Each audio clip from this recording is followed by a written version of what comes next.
Hi YouTube! It's been a while since I've made a video and I'm so sorry for that. I haven't been well and then I lost my voice, so none of those things are good for making videos, but I'm back and I thought I'd do a very delayed February recap. February wasn't really a big reading month for me. I was feeling so ill and couldn't focus on things very well, so I watched more TV than anything. This is kind of a January and February wrap-up because I read a book in January and then never talked about it. I know, shock horror on BookTube to not talk about reading a book. So there's 3 books altogether, and the first one is Gated by Amy Christine Parker. Yes, that's her name. It's been a while since I read this. This was a January read. And this was also a book that I got in one of the subscription boxes. So it wasn't one that I'd chosen myself, it was one that was sent to me. And it was a very pleasant, surprising read, really. This was about a girl who was part of a community.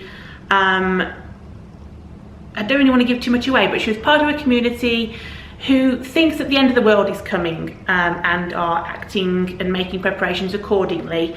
And then she gets introduced sort of to alternate ideas about the world maybe not be ending. And I enjoyed the book. I found the main character a little bit frustrating at times, but I kept trying to remind myself that the things that she was doing are probably the things that would be done if you didn't have any outside influence from the outside world telling you the best way to do logical thinking and reasoning. And I don't think she was very logical at a few times, which is what irked me a little bit. But for the whole story, I think it fitted very well and I enjoyed the book. I would definitely read more by this author. Then next we have Red Rising by Pierce Brown.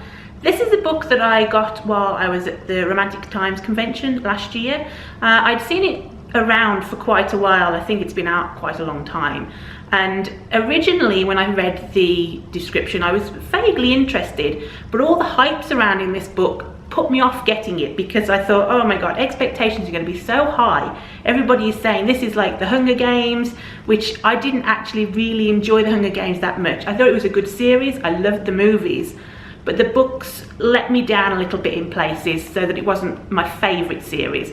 So reading another book that was yet again said, oh, it's the new Hunger Games, went down my list quite a bit. But because I went for a Romantic Times convention, it was free, and I figured I'll give it a go and see how it's like.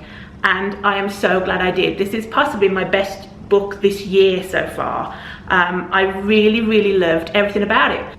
The writing I felt was really good. The characters are really great. And I wanted to read more straight away, so much so that I've actually bought the second book straight off after finishing this. And as far as the Hunger Games comparison goes, I can kind of see why people would say that. It is a little bit like the Hunger Games in space, so far as it's a young adult book, dystopian, post-apocalyptic future. That's kind of where the line ends for me of comparison. And I found this much better than the Hunger Games. While I loved the movies of the Hunger Games and I did enjoy the books to a point, this book I think is the start of a great series, and I really hope the next 2, because I think it's a 3-book series, I hope the next 2 really carry on with how good this really was. Cannot praise this enough. If you don't know what it's about a guy called Darrow. It's a young adult book, so the majority of the characters are 16, 17, I believe. But he is part of an underground society that are miners on Mars. And it is very much set in space, but it didn't feel like a sci-fi book for me. This definitely felt more like a dystopian, post-apocalyptic kind of a book. But he basically has to take on a role to save his people, I suppose, and more about saving society as a whole to make it more of an equality kind of a place. And it's great. It's really good. The sad parts are really sad. The stressful parts made me really stressful. I could not put this down. So good. And finally, the last book that I just finished actually a couple of weeks ago is You Are Never Weird on the Internet Almost by Felicia Day. And this is an autobiography of sorts. She talks about her upbringing and all the nerdy things that she did in her life.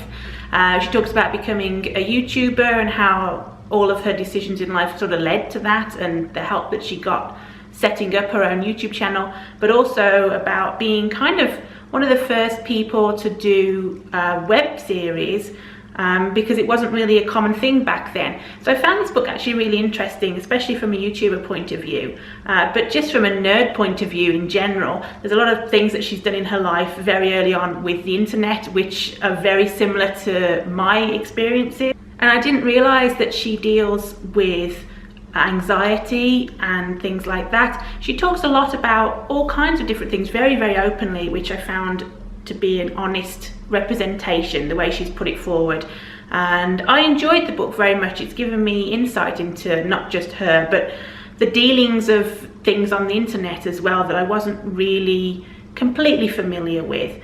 So yeah, this is also a very good read. And this copy, because it's the paperback, actually comes with an extra chapter at the end which talks a little bit about the book tour that she did and experiences through that, which was a fun read as well.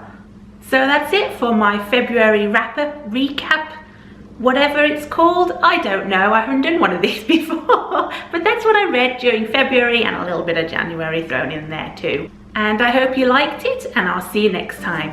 Bye!